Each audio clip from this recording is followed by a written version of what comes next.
What is going on, everybody? Welcome to Nothing But Net on Stream Punk Entertainment 76ers post-game show. Oof, what a post-game show this will be, right? Wow. So, of course, Steph Curry decides to have one of his greatest nights ever shooting against the 76ers. Warriors get the win, 139 to 105. Just a horrible, horrible defensive night from the team. Overall, just seemed like they lacked any sort of motivation. Definitely seemed like a team coming to the end of a West Coast trip. But nonetheless, let's get into it. Let's get into how this beatdown happened. No Drummond and no KJ Martin for the 76ers. And the biggest person missing, I think, from the Sixers tonight was Kelly Oubre Jr. and his defense. And they really, really missed his defensive presence tonight against the Warriors. I was going to start this out with a good Tyrese Maxey fact, but boy, did he struggle. I mean, everything I'm about to say it means nothing. But I wanted to start out by giving him some props.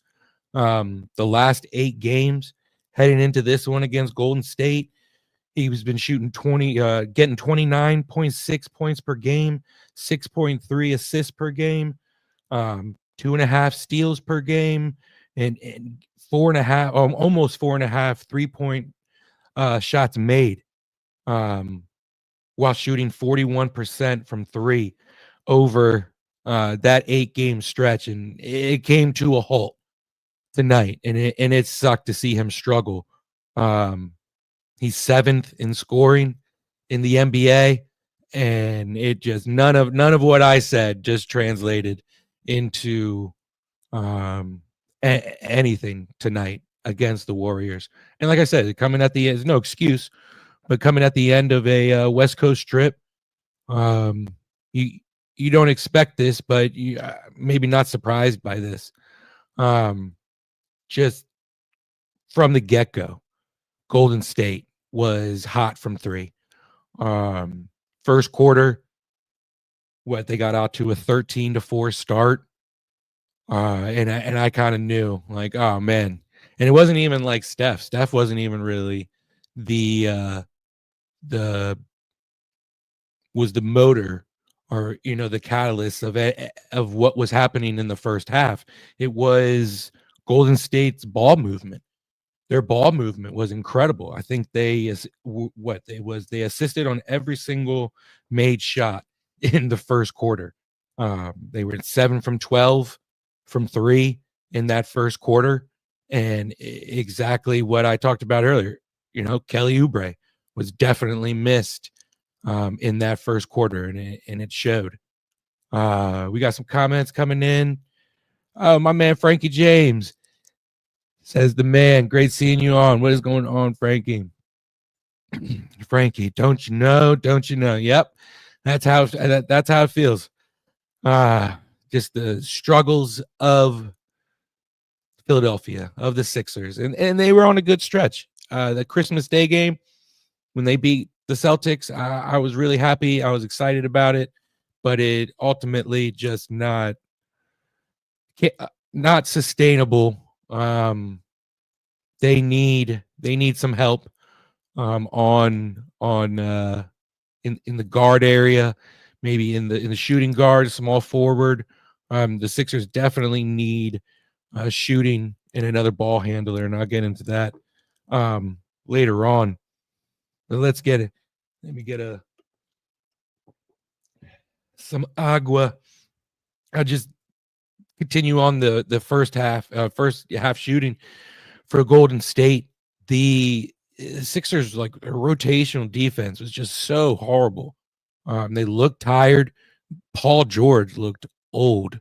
He looked very, very old tonight.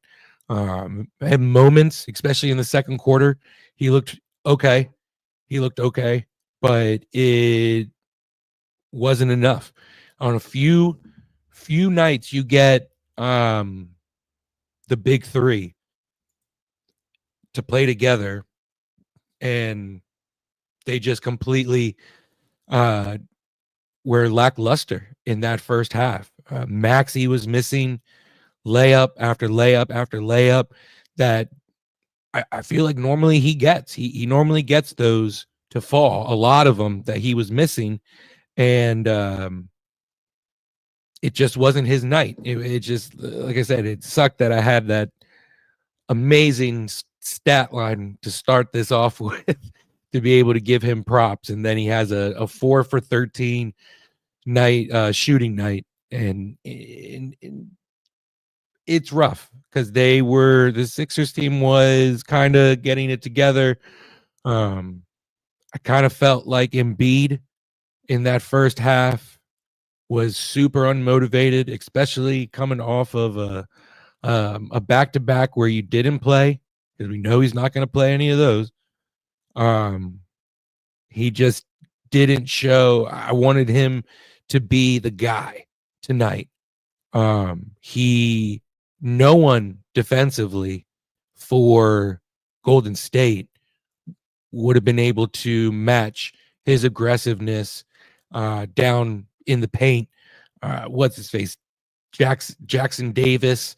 He would not have been able to bang with Embiid down there. And Green, he's not going to be able to last. And they didn't put Looney in until late in the game, and they would have had to if Embiid would have had one of those games where he just took over and he played like the big man that he can, especially coming off of a night where he had rest, didn't play against the Kings, and it was disappointing to see. But the Sixers were down, 16 at the end of the first, 16 at the end of the second. And, my takeaways from that first half, I can't say it anymore. They missed Kelly Oubre defensively. The Golden State Warriors were tremendous on their ball movement. I think they finished the night with, I wrote down here, 42 assists on 53 made field goals. And that's incredible. That's an incredible team. Steve Kerr, he's known to just play his guys. I mean, it was role players for the Warriors who were dominating the Sixers in the first half. Curry didn't go off until that third quarter and then the beginning of the fourth. It was in the first quarter, it was Dennis Schroeder, 3 for 3, shooting from 3, 9 points. Kuminga, he had 7 points coming off the bench in the first quarter. And then in the second quarter, you saw Wiggins.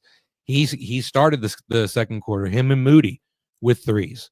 And on a night where Buddy Hield, 21 minutes, 1 for 5 shooting, horrible night shooting, and just guys all the way down the stat line for Golden State. And then you look over at the Sixers, and on a night where Paul George didn't have it going, Maxey didn't have it going, Embiid, he had a good third quarter. He wanted to play big in the third quarter when they were down, but they dug a hole too deep. They dug a hole too deep that they couldn't get themselves out of. 16 points. I mean, at the end of the first, at the end of the second, and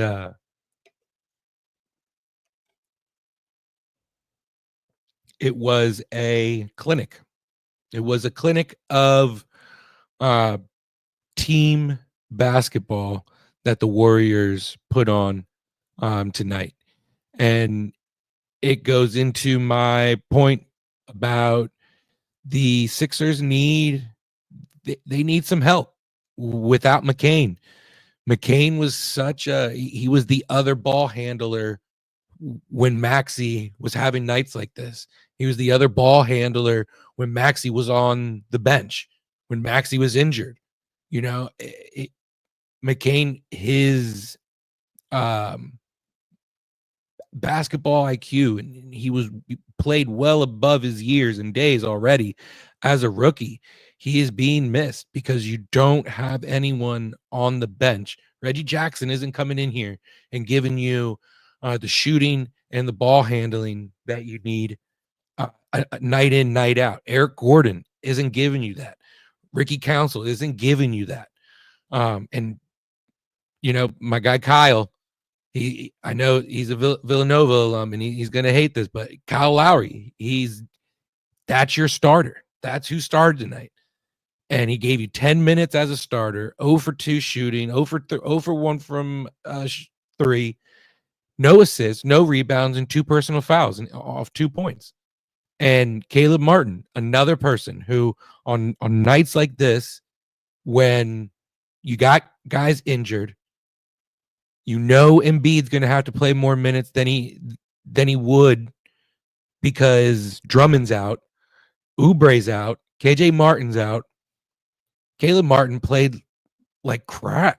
And this was one of those nights where, like, dude, this was a game where you could step up and be that third or fourth option. Tonight, you could have been the third option with all the big three playing like crap tonight.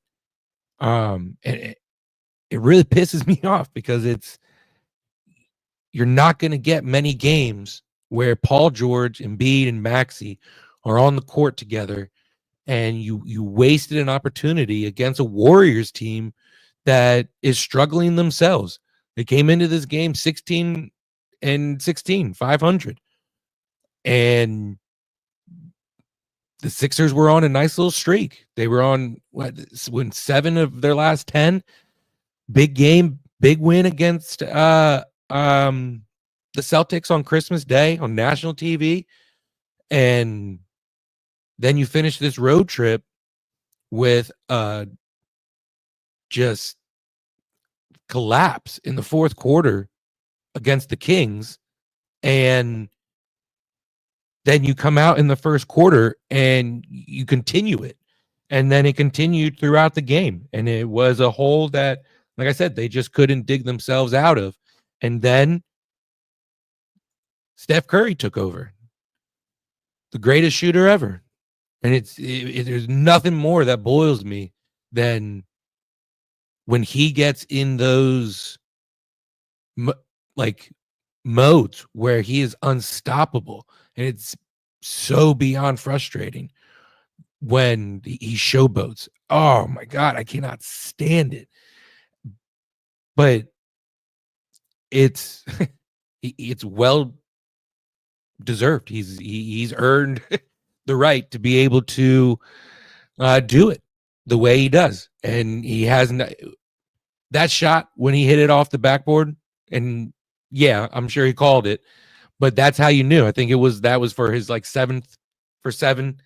his 7th 3, but he finished the night 8 for 8, most in his career without a miss. It's frustrating. They got up by 30 points with 9 minutes to go in the fourth quarter. And once Curry started dancing, he had that one assist to, I want to say it was Wiggins. Maybe it was Moody in the corner.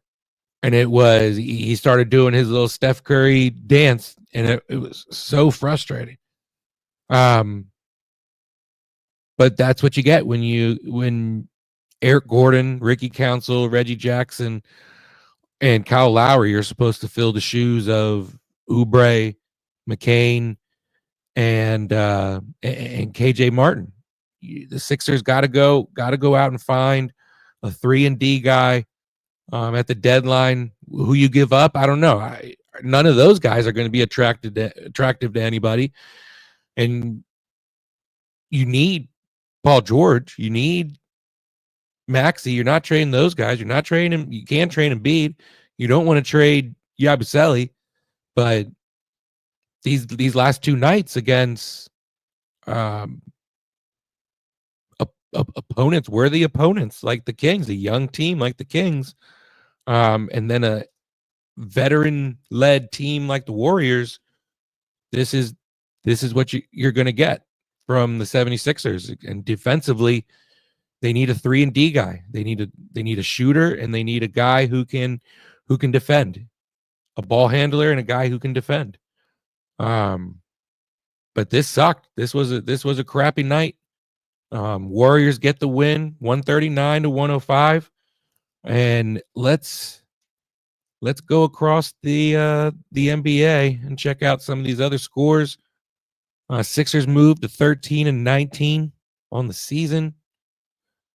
They were in I think they were in 11th place. They were just right outside of the play-in tournament.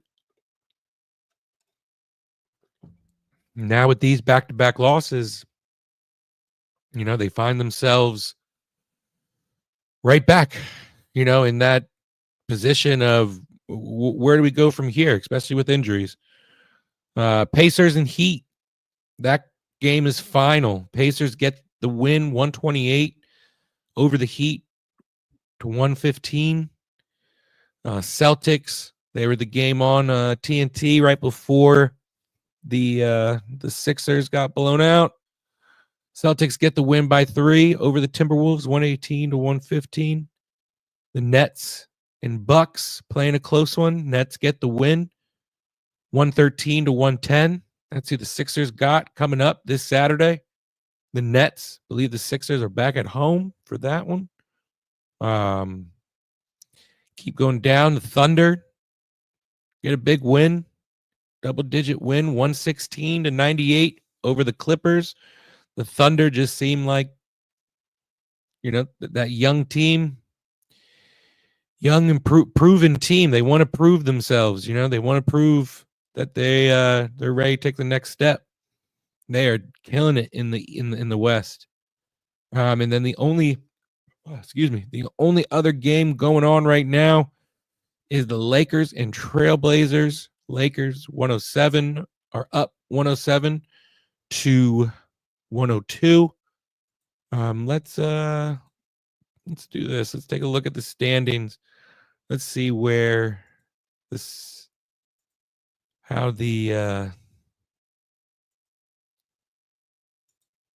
standings look like in the NBA. Cleveland, obviously, they remind me a lot of the Oklahoma City Thunder right now. They are the top team in the East, 29 wins, 4 losses. Boston, 4.5 games back, 25 wins, 9 losses. New York, 24-10. Orlando, 20-15, sitting in 4th place. Milwaukee, sitting in 5th at 17-15. Miami, 6th place, 17-15. And then the 4 teams that hold the current play-in spots: Atlanta at 7th place, sitting at 18 wins, 16 losses. Indiana, 17 wins, 18 losses. Detroit in 9th place, 15 wins, 18 losses.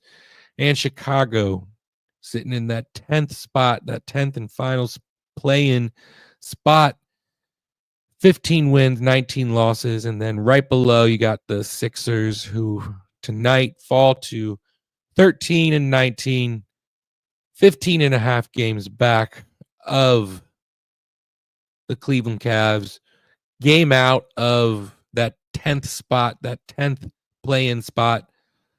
Home. I mean, the Sixers are 5-9 at home, 8-10 away, 10-10 in the conference. They got to clean this up, especially at home. It's a shame that they're playing better on the road than they are at home right now. But here's hoping that on Saturday, let's see, are they at home on Saturday? Nope, they're in New York. They're at Brooklyn. So maybe that's good that they're on the road then, right? Because that's where they're playing well. So Saturday at 6 p.m.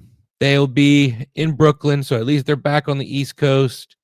We'll have the Nothing But Net post-game show on around 8:30, 8:45 Saturday.